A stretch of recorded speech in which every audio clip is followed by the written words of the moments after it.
welcome to Scrap and Pretty. This is May Larson, and I will be going over some of the supplies that we'll be using this weekend, September 24th at 6 p.m. I will be having my very first Ustream class to make and create a paper flower spray similar to this one here that I'm holding up. Basically, all the little embellishments here that you see you can pick up at any local craft store near you, Joann's, Michael's, Hobby Lobby, whichever's closest to you. But if you have any embellishments that you want to use, try to use what you have at home so you're not going out buying things that you'll never use again. I'm notorious for doing that. So you don't want to do that. Just use what you have at home. We'll work with it. If you have another punch at home, flower punch that you want to use, that's fine, that's great. We'll the idea of the class on Saturday is showing you how to work with the tools and how to sculpt your flowers. So regardless of what punch you're using, that's fine. This particular punch that I use for this flower, I picked it up last month at Michael's, and it was about $18 for the punch, but it embosses as well. So it's a pretty neat punch. I also use this little tiny one here that I picked up at Joann Fabrics, and I'm trying to see the lighting here. I'm at, there we go.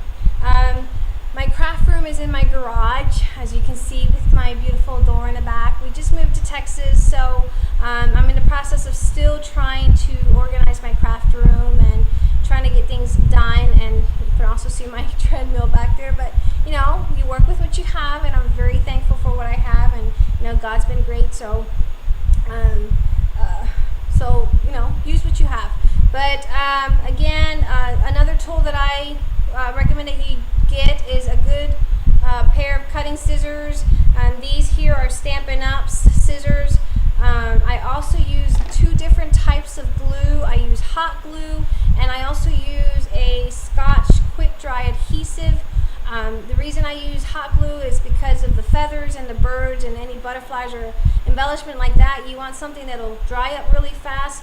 As far as the Scotch quick dry, this gives me the chance to move things around if I need to move it around, but at the same time it dries up really fast, and I'm not sitting there waiting forever for the petals to dry up. I don't have that kind of time in my hands.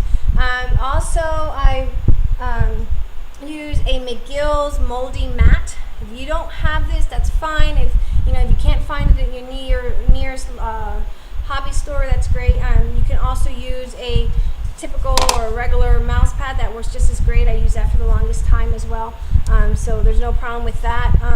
I also use a McGill's shaping tool. It's basically a little kit with some stylus and a tweezer, and that's what I use to shape my flowers. But you can also use the tip or the bottom end of your of a Sharpie pen.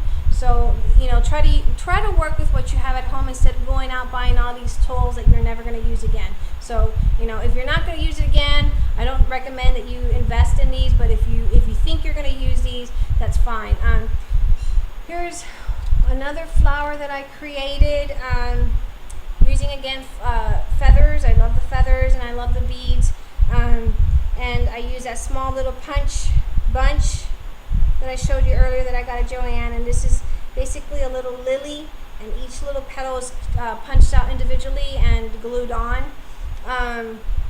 The leaves I use out of a Cricut die that I have, or cartridge, sorry.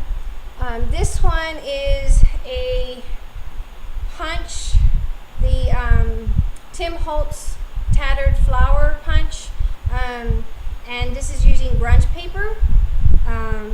Of course, there's more feathers.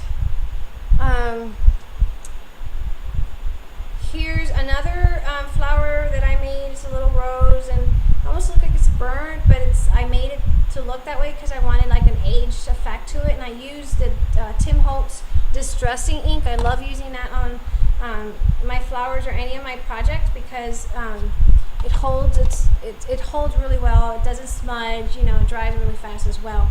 But I use that same punch that I used for that other one. It's just that I shaped and molded it differently. This one here that I use is a 5-petal punch by EK Success. So basically, you can use what you have at home. It all does the same thing. It's just basically you shaping and molding your petals and your leaves. This one's using a Joann's McGill's punch. It's an apple punch, so each little petal is individually punched out as well, and glued in there really gently.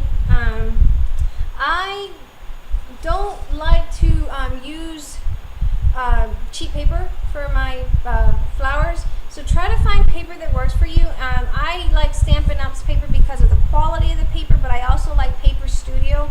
You don't want paper that's lightweight because with all the glitter they use, the glitter mist, if you're going to use glue, anything that you use, the inks, that tears down the paper, and so your flower starts to break apart. So you want something that's going to hold really well, but that you can shape and mold as well. So think about that when you're shopping for paper. Sometimes quality is better than quantity. Sometimes I like to shop for bargains, but when it comes to my paper and ink pads, I'm really careful about what I'm buying because I don't want something that's not going to last me long. So just be careful when shopping. Like I said, I use Stampin' Up ink pads. I use Tim Holtz.